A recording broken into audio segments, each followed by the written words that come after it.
Merhaba, hoş geldiniz. Kanalıma ve mutfağıma sefalar getirdiniz efendim. Bugün nefis bir karışık sebze yemeğim var fırında. Gerçekten çok güzel. İddia ediyorum favoriniz olacak. Hadi buyurun geçelim tarife.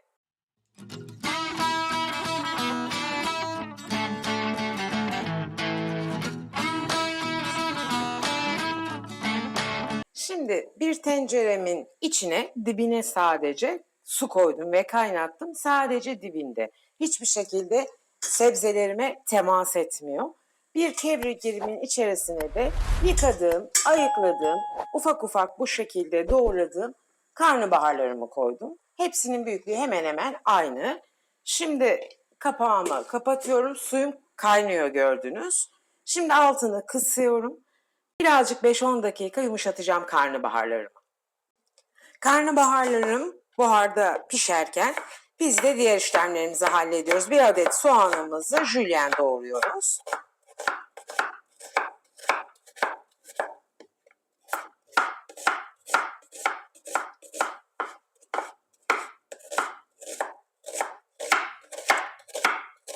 Doğradığımız soğanları da hemen yanımızdaki tavaya alıyoruz.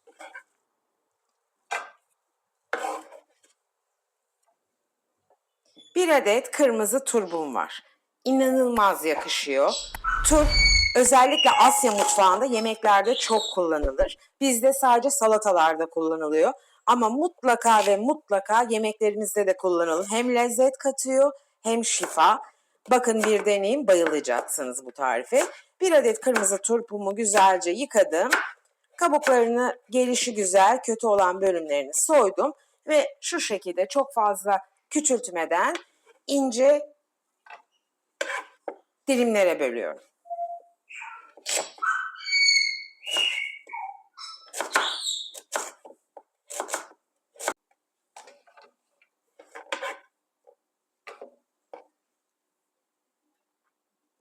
Bir adet havucum var. Havucumu da hemen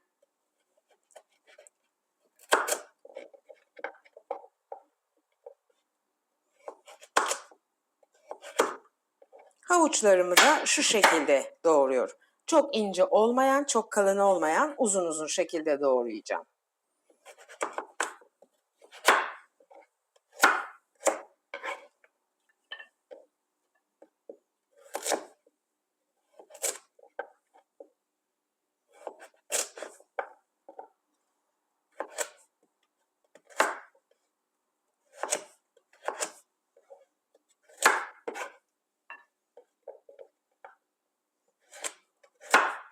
Bir adet kapya biberim, bir adet de yeşil köy biberim var. Ben genelde yeşil köy biberleri kullanıyorum çünkü daha etli, daha lezzetli ve kalın oluyorlar. Kapya biberi daha uyum sağlıyor. Şimdi bunları da hemen şu kalınlıkta ve uzunlukta doğruyorum.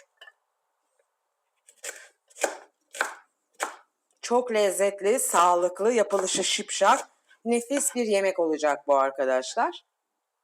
Deneyenler hakikaten çok beğeneceklerine inanıyorum.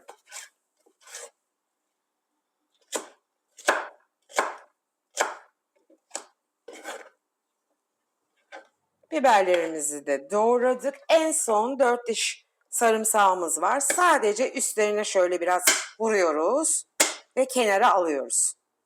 Doğramıyoruz. Soğanlarımı ve turplarımı tavama aldım. Bir 3 yemek kaşığı kadar zeytinyağı koyuyorum. Biraz da tuz koyacağım. Daha kolay pişsin ve yumuşasın.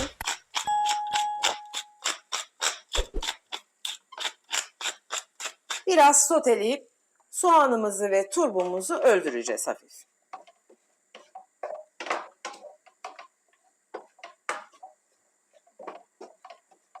Soğan ve turplarımız bir 3-4 dakika beraber sotelendi ve hafif yumuşadı.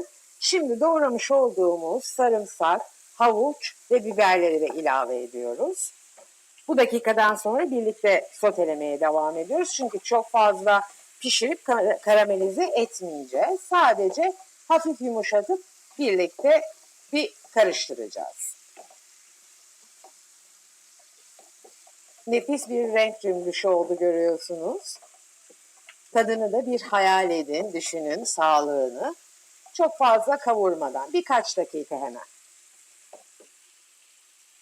Hep beraber bir 4 dakika daha güzelce sotelendi. Şimdi baharatlıyorum.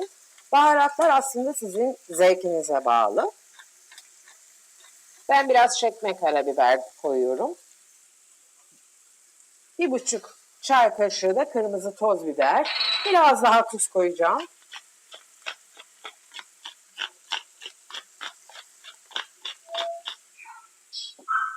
Asiditeyi alması, gaz yapmaması, mideyi rahatsız etmemesi için de 1 tatlı kaşığı şeker koyuyorum. Baharatlarımla şöyle güzelce biraz daha karıştırdıktan sonra birkaç dakika sonra sebzelerim tamamdır. Dediğim gibi çünkü fırına girecekler. Çok fazla pişmesine gerek yok. Hafif hacim kaybedip yumuşamaları yeterli. Evet, sebzelerimin bu kadar sotelenmesi yeterli. Toplamda bir 10-12 dakika kadar sotelenmiş oldu. Kapatıyorum şimdi altını. Şimdi sosunu hazırlıyoruz. 2 adet yumurtamı kasemin içerisine alıyorum. Birazcık da tuz ilavesi yapıyorum yine. Hemen yumurtalarımızı birazcık çırpıyoruz. 3 yemek kaşığı unum var. Unu ilave ediyorum. Arzu edenler mısır unu da koyabilirler. Birlikte güzelce çırptıktan sonra homojen bir kıvama getirmeye çalışıyoruz. 2 bardak soğuk sütüm var. 200 mililitrelik sütüm. Sütümü de ilave ettikten sonra güzelce karıştırıyorum yalnız. Dediğim gibi homojen bir kıvam alması önemli. 1 tatlı kaşığı karbonat. 1 çay kaşığı kimyon. 1 çay kaşığı yine toz kırmızı biber. Bunlar lezzet katması için. Hepsini güzelce karıştırıyoruz. Yemeğimize fazla yağ koymadık biliyorsunuz. Bir 2 yemek kaşığı da sosumuza koyuyoruz, sıvı yağ. Ben zeytinyağı koyuyorum. Ve sosumuz hazır. Evet, nefis bir şekilde 10 dakika buharda yumuşayan karnabaharlarımı hemen borcamın içine atıyorum. Gördüğünüz hala buharlar çıkıyor üzerinden. Şimdi üzerine de bu hazırlamış olduğumuz sebzeleri koyuyoruz.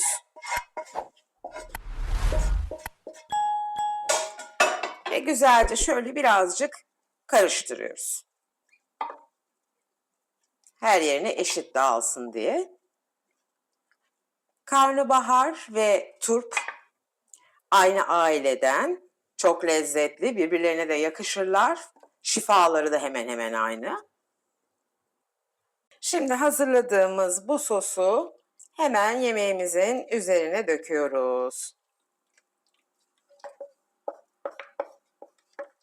Bu arada fırınımı 180 dereceye açtım.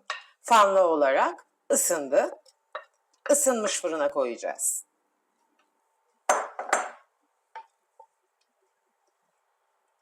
Bir 20-25 dakika fırına sokuyoruz, sonra görüşeceğiz. Evet, nefis yemeğim 20 dakika 180 derece fırında çok güzel bir şekilde pişti. Hemen şöyle üzerine çok değil 2-3 kibrit kutusu kadar rende, ben İzmir tulumu koyuyorum. Ama arzu edenler kaşar peyniri, beyaz peyniri, mihaliç peyniri, sepet peyniri hangisini arzu ederse koyabilirler. Fırınımı 150 dereceye düşürüp bir 5-10 dakika peynirlerim de eriyip kızarana kadar tekrar veriyoruz. Sonra yemeğimiz hazır. Nefis yemeğimiz fırından çıktı. Harikulade koktu ve güzel görünüyor. İlk sıcaklığı geçsin, hemen servis edelim. Gerçekten kokusunu size anlatamam. Çok çok güzel kokuyor ve lezzetinin de öyle olduğuna emin olun. En kısa zamanda bu yemeği yapmanızı size tavsiye ediyorum, özellikle çocuklarınız için. Bugün de nefis, sağlıklı, kolay, pratik bir yemeğimizin sonuna geldik. İddia ediyorum gerçekten çok beğeneceksiniz. Çünkü lezzeti muazzam. Özellikle sebze yemeyen çocuklarınıza, eşlerinize bu yemeği çok rahatlıkla yedirebilirsiniz. Çok eğlenceli ve güzel bir yemek olduğuna inanıyorum. Umarım beğenmişsinizdir. Bu dakikaya kadar da sıkılmadan izlemişsinizdir. Eğer tarifimi beğendiyseniz videomu beğenmeyi ve hala kanalıma abone değilseniz eğer kanalıma abone olup bildirim zilini açmanızı sizden rica ediyorum. Bildirim zilini açtığınız zaman her gün paylaştığımız bu tarifler kaybolmadan hemen ilk size bildirilir ve tariflerimizi kaçırmamış olursunuz. Aynı zamanda da bana destek olmuş olursunuz. Destek olmaya devam etmek istiyorsanız tariflerimi sosyal medyalarınızda paylaşırsanız ve videolarımı beğenip emoji de olsa ufak yorumlar yaparsanız gerçekten bana çok destek olmuş olursunuz.